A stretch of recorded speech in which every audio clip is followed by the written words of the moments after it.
ലുട്ടു നീ ഒന്ന് വെക്ക്, എനിക്ക് ക്ലാസ്സിൽ പോണം, വൈകിട്ട് സംസാരിക്കാം. അവളുടെ ഒരു ക്ലാസ്സിൽ പോക്ക്. ഏത് ഡ്രസ്സാ ഇട്ടേക്കുന്നേ? ആദ്യം കഴുത്തിറങ്ങിയൊന്നും ഇടാൻ നിൽക്കണ്ട. അതേമാതിരി ഡാർക്ക് കളറും ഷോള് മറക്കാതെ ഇട്ടോണം കേട്ടല്ലോ. പിന്നെ ഏതെങ്കിലും അമ്മമാരുടെ മുഖത്ത് നോക്കി ഞാൻ അറിഞ്ഞ ബ്രേക്ക് ടൈമിൽ ഒറ്റയ്ക്ക് ഇരുന്നാ മതി. എന്നിട്ട് വീഡിയോ കോളിൽ വിളിച്ചെന്നെ കാണിക്കണം എവിടെയാണ്. ശ്വാസം വിടാമോ അതോ മൂക്കി പഞ്ഞി വെച്ച് പോണോ?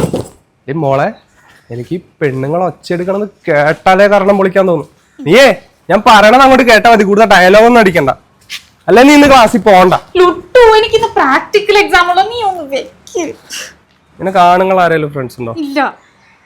പിന്നെ കഴിഞ്ഞ ദിവസം ബസ് സ്റ്റോപ്പിൽ നീ ഏതോരത്തിനോട് സൊള്ളിക്കൊണ്ട് നിൽക്കണത് സതീഷ് കണ്ടല്ലോ. അതാരും വഴി ചോദിച്ചതാ ലുട്ടു. ഇവനൊക്കെ വഴി വയ്ക്കാൻ നിന്നെ കിട്ടിയുള്ളോ? എന്നാ നീ എന്നെ അപ്രത്യക്ഷയാക്ക്. നീ ആരെങ്കിലും എന്തെങ്കിലും ചോദിച്ചാ വല്ല മൈൻഡ് ഒന്നും ചെയ്യാൻ നിൽക്കണ്ട. ഞാൻ എന്താ പൊട്ടിയോ? നിനക്ക് ഞാനാണോ വലുത് മറ്റുള്ളവരാണോ? നീ ആ ലുട്ടു. എനിക്ക് പഠിച്ചത് റിവിഷൻ ചെയ്യാനുണ്ട്, ഞാൻ പൊക്കോട്ടെ. നിനക്ക് വേറെ ആരെങ്കിലും ഇഷ്ടമുണ്ടോ? നിനക്ക് എന്താണ്? പിന്നെ ഞാൻ സംസാരിച്ചോണ്ട് നീ വിഷയം മാറ്റുന്ന എന്തിനാടി? നീ അവിടെ നിൽക്ക്, ഞാൻ അങ്ങോട്ട് വരും നിന്റെ കോളേജിലോട്ട്. എനിക്ക് ഇന്ന് രണ്ടിലൊന്നും അറിയണം.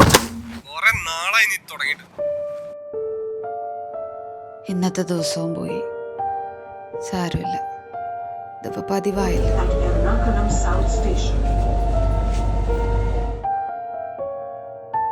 സോന, എടോ താ എവിടെയാ? തന്നെ വിളിച്ചിട്ട് കിട്ടുന്നില്ലല്ലോ, എപ്പോഴും ഫോൺ ബിസിയാ. ഞങ്ങൾ വന്നതേ കഴിഞ്ഞ ആനുവൽ ഡേക്ക് നാം ഒരു കവിത അവതരിപ്പിച്ചില്ലേ, അതുപോലൊരു കവിത ഇപ്രാവശ്യം കോളേജ് മാഗസീനിൽ വേണം. ഞാൻ കോളേജുമായിട്ടുള്ള അവസാന വർഷമാണ്, പ്രശ്നം നമുക്ക് പൊളിക്കണ്ടേ? പിന്നെ ഈ വർഷത്തെ മാഗസീനിലെ ആർട്ടിക്കിൾസ്, റൈറ്റപ്സ്, പോയട്രി എല്ലാം നല്ല ബെസ്റ്റ് ആയിരുന്നു. പിന്നെ താനെന്ന് അവതരിപ്പിച്ച കവിത അത് ഞങ്ങൾക്ക് ഇപ്പോഴും ഓർമ്മയുണ്ട്.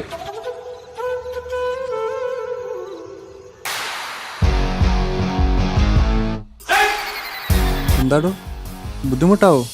ബുദ്ധിമുട്ടാവോ? ഓ ഇനിയിപ്പോ ബുദ്ധിമുട്ടതിന് വലിയ കുഴപ്പമൊന്നുമില്ലാന്ന്, നമ്മുടെ കോളേജിന്റെ കാര്യത്തിനല്ലേ. സോനൊന്ന് ശ്രമിച്ചു നോക്കൂ.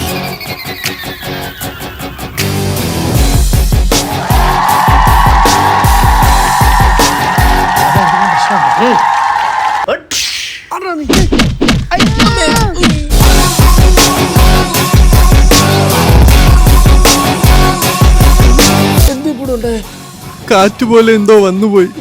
അത് കാറ്റല്ല, കാലൻ. അണപ്പിലിളകി.